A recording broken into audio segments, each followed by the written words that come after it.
Episode opening സീനിൽ നമ്മുടെ ആൾക്കാർ അവരെല്ലാവരും ഹൊക്കാഗുവെ കാണാനായിട്ട് അവിടുന്ന് പോകാൻ തയ്യാറാവും. പക്ഷെ ഹീറോ മാത്രം അതിന് തയ്യാറാവാതെ അവിടെ തന്നെ ഇരിക്കുകയാണ്. ഞാനിപ്പോൾ ഇവിടുന്ന് വന്നാൽ ഞാൻ തോറ്റുപോയെന്നായിരിക്കും ഇവരെല്ലാവരും കരുതുക. ഇനിയും ആ വില്ലന്മാർ ഇവിടേക്ക് വരും. സോ എൻ്റെ പവർ എന്താണെന്ന് അവർക്ക് ഞാൻ കാണിച്ചു കൊടുക്കും. അവർക്കറിയില്ല നമ്മുടെ സ്ട്രെങ്ത്. അത് കാണിക്കാനുള്ള സമയം അത് അതിക്രമിച്ചു കഴിഞ്ഞു എന്ന് പറഞ്ഞ് അവൻ അവിടെ തന്നെ നിൽക്കുകയാണ്. പക്ഷെ കണ്ണാടി പയ്യന് ഹീറോയിനെ അവിടെ വിട്ടിട്ട് വരാനായിട്ട് തോന്നില്ല. അവൻ ഒരുപാട് നേരം ഹീറോയുടെ റിക്വസ്റ്റ് ചെയ്യും. പക്ഷെ ഹീറോ അത് മൈൻഡ് പോലും ചെയ്യില്ല. അടുത്ത നിമിഷം ആ കണ്ണാടി പയ്യൻ ഹീറോയെ പിടിച്ചു വലിച്ച് അവിടുന്ന് കൊണ്ടുപോവാണ്. ഹീറോ ആണെങ്കിൽ അവിടെ ഉണ്ടായിരുന്ന ഒരു മരപ്പലകയിൽ രണ്ട് കൈ ഉപയോഗിച്ച് ശക്തിയായിട്ട് പിടിച്ചു നിൽക്കും. ആ സമയം നമ്മുടെ പൂച്ച അവൻ അവിടേക്ക് ചാടി വന്ന് ഹീറോയുടെ മുഖത്ത് മാന്തുകയാണ്. നിനക്ക് അല്പമെങ്കിലും ബുദ്ധിയില്ലേ? നമ്മൾ ഇവിടേക്ക് വന്ന ലക്ഷ്യം അത് നീ മറക്കാൻ പാടില്ല. അവളാണ് നമ്മുടെ അൾട്ടിമേറ്റ് എയിം. സോ അവളെ രക്ഷിക്കാനുള്ള കാര്യങ്ങൾ മാത്രമേ നമ്മളിപ്പോൾ ചെയ്യാനായിട്ട് പാടുള്ളൂ. നിനക്ക് അവളെ രക്ഷിക്കണമെന്ന് ആത്മാർത്ഥമായിട്ട് ആഗ്രഹം ഉണ്ടെങ്കിൽ ഞങ്ങളോടൊപ്പം വരണമെന്ന് പറഞ്ഞ് അവനെയും കൂട്ടി അവരാണെങ്കിൽ ഫുഗാക്കുവെ അന്വേഷിച്ച് പോവുകയാണ്. മറ്റൊരു ഭാഗത്ത് നമ്മുടെ റുക്കിയ അവൾ ഇപ്പോഴും അവളുടെ മരണത്തെ വെയിറ്റ് ചെയ്ത് അങ്ങനെ ഇരിക്കുകയാണ്. ആ സമയം റെഞ്ചിയും കുറച്ച് സോൾജിയേഴ്സും അവിടേക്ക് വരും. റെഞ്ചി ആണെങ്കിൽ റുക്കിയോട് പറയും, 14 ദിവസം, വെറും 14 ദിവസം മാത്രമാണ് നിന്റെ മുൻപിൽ ഇനി ബാക്കിയുള്ളത്. ഇത് കഴിഞ്ഞാൽ നിന്റെ എക്സിക്യൂഷൻ അത് നടപ്പാവും. അതിനു മുൻപ് നിന്നെ മറ്റൊരു സെല്ലിലേക്ക് മാറ്റാനാണ് ഞാനിപ്പോ നിന്റെ അടുത്തേക്ക് വന്നതെന്ന് പറഞ്ഞ് അവനാണെങ്കിൽ അവളുടെ അടുത്തേക്ക് വരും. മറ്റൊരു ഭാഗത്ത് നമ്മുടെ ആൾക്കാരാണെങ്കിൽ അപ്പാപ്പൻ പറഞ്ഞതനുസരിച്ച് ഫുക്കാഗെയുള്ള ലൊക്കേഷനിലേക്ക് എത്തിയിരിക്കുകയാണ്. അവിടെയാണെങ്കിൽ ഇപ്പോ ആരെയും തന്നെ കാണാനില്ല. അവരവിടെ ചുറ്റും അന്വേഷിച്ച് നോക്കും. പക്ഷെ ഫുക്കാഗയെ കുറിച്ച് യാതൊരു ഇൻഫർമേഷനും ലഭിക്കില്ല. ഒറിഹിപ്പയ്ക്കാണെങ്കിൽ അതൊക്കെ കണ്ട് ഭയങ്കരമായിട്ട് സംശയം. ഒരുപക്ഷെ അവരവരുടെ ഐഡന്റിറ്റി അത് മറച്ചാണോ ഇവിടെ താമസിക്കുന്നത്? അവൾ ആ ചോദ്യം ചോദിക്കുമ്പോഴേക്കും നമ്മുടെ പൂച്ച അതാണെങ്കിൽ കറക്റ്റായിട്ട് അവരുടെ വീട് കണ്ടെത്തുകയാണ്. അവരാ വീടിന്റെ അടുത്തേക്ക് വരുമ്പോൾ രണ്ട് കൈകള് അതങ്ങനെ നിവർന്ന് നിൽക്കുന്നതായിട്ട് കാണും. അതിന്റെ മുകളിലായിട്ട് ഫുഗാക്കു ഷുക എന്നൊരു ബോർഡും അവർ കാണുകയാണ്. ഒരുപാട് നേരത്തെ അലച്ചിലിനൊടുവിൽ അവരത് കണ്ടെത്തി. ആ പൂച്ചയാണെങ്കിൽ ആ വീട് ചൂണ്ടിക്കാണിച്ച് പറയും, ഈ ഒരു വീട് അതൊരു തവണ കണ്ടാൽ പിന്നെ ഒരിക്കലും നമ്മൾ മറക്കില്ല. ഫുഗാക്കുവിന്റെ വീടും പരിസരവും വളരെ ഡിഫറെന്റ് ആണ്. അവനെ പോലെ തന്നെ എന്ന് പറഞ്ഞ് അവർ മുമ്പോട്ടേക്ക് വരും. കണ്ണാടിപ്പയ്യനാണെങ്കിൽ ദൂരത്തുള്ള ആ വീടിന്റെ ചിമ്മിനി അത് കാണുകയാണ്. അതിനാണെങ്കിൽ ഭയങ്കര വലുപ്പം. ഇത്രയും ചെറിയൊരു വീടിന് ഇത്രയും വലിയൊരു ചിമ്മിനിയുടെ ആവശ്യം അതുണ്ടോ? അത് മാത്രമല്ല, ആ ചിമ്മിനിയുടെ മുകൾ ഭാഗം അത് അടച്ചു വെച്ചിരിക്കുകയാണ്. അത് അടച്ചു വെച്ചാൽ അതെങ്ങനെ കറക്റ്റായിട്ട് ഫങ്ഷൻ ചെയ്യുന്നൊക്കെ ചിന്തിച്ച് അവനങ്ങനെ കൺഫ്യൂസ്ഡ് ആവും. അതേസമയം ആ രണ്ട് കൈകളിൽ നിന്ന് രണ്ടുപേര് പുറത്തേക്ക് ചാടി വന്ന് നമ്മുടെ ആൾക്കാരെ തടഞ്ഞ് ഫൈറ്റ് ചെയ്യാൻ തുടങ്ങും. അപ്പോഴായിരിക്കും അവർ ആ പൂച്ചയെ ശ്രദ്ധിക്കുക. അവർ ആ പൂച്ചയെ കാണേണ്ട താമസം അവർക്ക് മനസ്സിലാവും നമ്മുടെ ആൾക്കാർ ആരും തന്നെ കുഴപ്പക്കാരല്ല എന്ന്. പിന്നെ രണ്ടാമൊന്നും ചിന്തിക്കാതെ നമ്മുടെ ആൾക്കാരെ ഫുഗാക്കുവിന്റെ അടുത്തേക്ക് അവർ കൂട്ടിക്കൊണ്ടു പോവും. ഫുഗാക്കുവെ കണ്ട് നമ്മുടെ ആൾക്കാരെല്ലാവരും ഒരു സെക്കൻഡ് അങ്ങനെ തരിച്ചു നിൽക്കും. കാരണം അവർ ഇത്രയും നേരവും കരുതിയത് ഫുഗാക്കു അതൊരു ബോയ് ആണെന്നാണ്. പക്ഷെ അതൊരു സുന്ദരി പെണ്ണാണ്. അവളെ കണ്ട് പ്രണയമഞ്ജരിയിൽ അവരങ്ങനെ ആടി നിൽക്കും. ആ സമയം ഫുഗാക്കു ആണെങ്കിൽ നമ്മുടെ ആൾക്കാരെ അവിടേക്ക് സ്വാഗതം ചെയ്യാണ്. പൂച്ചയാണെങ്കിൽ ഫുഗാക്കോട് പറയും, നമുക്ക് അത്യാവശ്യമായിട്ട് നിന്റെ കുറച്ച് സഹായം അത് ആവശ്യമാണ്. അത് റിക്വസ്റ്റ് ചെയ്യാനാണ് നിന്റെ അടുത്തേക്ക് ഇപ്പോൾ ഞങ്ങൾ എത്തിയത്. അവളാണെങ്കിൽ മറിച്ചൊന്നും ചിന്തിക്കാതെ കൂടുതൽ ചോദ്യങ്ങൾ ചോദിക്കാതെ പൂച്ചയോട്, ഞാൻ റെഡിയാണ്, നിങ്ങൾക്ക് എന്ത് സഹായം വേണമെങ്കിലും ഞാനും എൻ്റെ ആൾക്കാരും ചേർന്ന് ചെയ്തു തരുമെന്ന് പ്രോമിസ് ചെയ്യും. കട്ട് ചെയ്താ ഇവിടെ റുക്കിയെ റാഞ്ചിയും അവന്റെ സോൾജിയേഴ്സും ചേർന്ന് പുതിയ പ്രസന്റിലേക്ക് കൊണ്ടുവരും. അതിനുശേഷം ദൂരത്തായിട്ട് ഒരു സ്ഥലം അവൾക്ക് കാണിച്ചു കൊടുക്കുകയാണ്.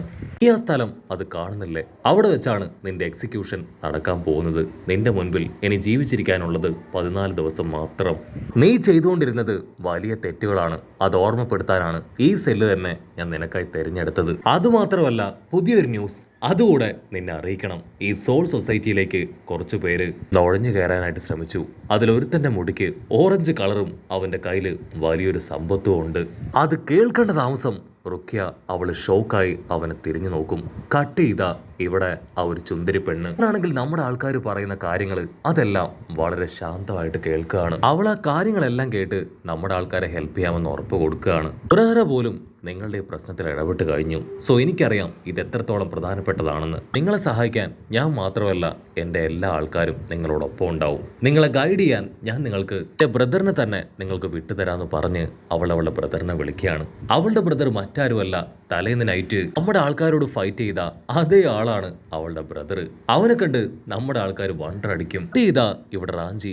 അവനാണെങ്കിൽ റുക്കിയോട് എല്ലാ കാര്യങ്ങളും പറഞ്ഞ് തിരികെ നടന്നു വരും. ഞാൻ അവരുടെ കാര്യം പറഞ്ഞതിന് ശേഷം അവളുടെ മുഖത്ത് വല്ലാത്തൊരു സന്തോഷവും പ്രതീക്ഷയൊക്കെ ഞാൻ കണ്ടു.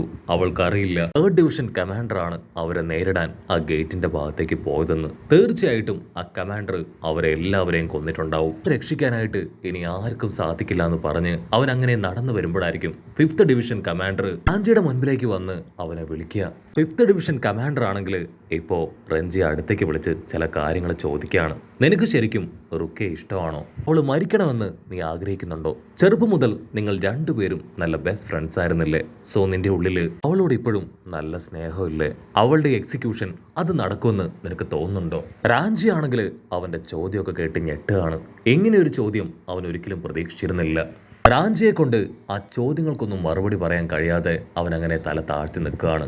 അതിന് 5th ഡിവിഷൻ കമാൻഡർ പറയും, റുക്കിയുടെ ലൈഫിൽ സംഭവിച്ചത് വളരെ ഡിഫറെൻ്റ് ആയിട്ടുള്ള കാര്യമാണ്. അവളുടെ പവർ ആ എർത്തിലേക്ക് പോയി ഒരു സാധാരണ ഹ്യൂമന് കൊടുത്തു. അതിനുശേഷം ഇവിടെയുള്ള സോൾ റീപ്പേഴ്സ് അവരുമായിട്ട് ഫൈറ്റ് ചെയ്ത് റുക്കിയെ ഇവിടേക്ക് കൊണ്ടുവന്നു. അതേ റുക്കിയെ രക്ഷപ്പെടുത്താൻ ഒറ്റ ആളുകൾ ഒരുപാട് റിസ്ക് എടുത്ത് ഈ സോൾ സൊസൈറ്റിയിലേക്ക് എത്തി. അത് ശരിക്കും അത്ഭുതമുള്ളൊരു കാര്യം തന്നെയാണ്. അതിനുശേഷം അവളുടെ എക്സിക്യൂഷന്റെ അത് 25 ദിവസമായിട്ട് ചുരുക്കുന്നു. പിന്നീട് ആരും കടന്നു ചെല്ലാത്ത ഒരു സെല്ലിലേക്ക് റൂക്കിയെ മാറ്റുന്നു.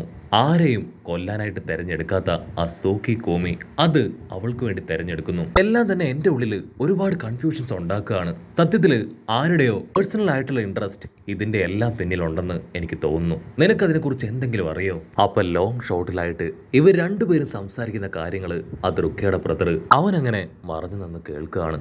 കട്ട് ചെയ്താ ഇവിടെ നമ്മുടെ ഹീറോയും ആ ചുന്ദരി പെണ്ണിന്റെ ബ്രദറും രണ്ടുപേരും നേർക്ക് നേർ കാണേണ്ട താമസം വീണ്ടും പൊരിഞ്ഞ അട്ടിയിടി ബഹളം. ഹീറോയ്ക്കാണെങ്കിൽ ഇന്നലെ കൊടുക്കാൻ കഴിയാത്ത പഞ്ച് അതവൻ അവന്റെ കലി തീർക്കെ അവന് കൊടുത്തുകൊണ്ടിരിക്കുകയാണ്. ഫൈറ്റ് ഒരുപാട് നേരം കണ്ട് കൺട്രോൾ പോയ ചുന്ദരി പെണ്ണ് അവളുടെ കയ്യിലുള്ള ഇരട്ട് പോലുള്ള എന്തോ ഒന്ന് ബ്രേക്ക് ചെയ്ത് താഴെയിടും. അതിനുശേഷം അവരുടെ ഫൈറ്റ് സ്റ്റോപ്പ് ചെയ്യാൻ അവൾ അവളുടെ വീട്ടിൽ തന്നെ തീ വെക്കുകയാണ്.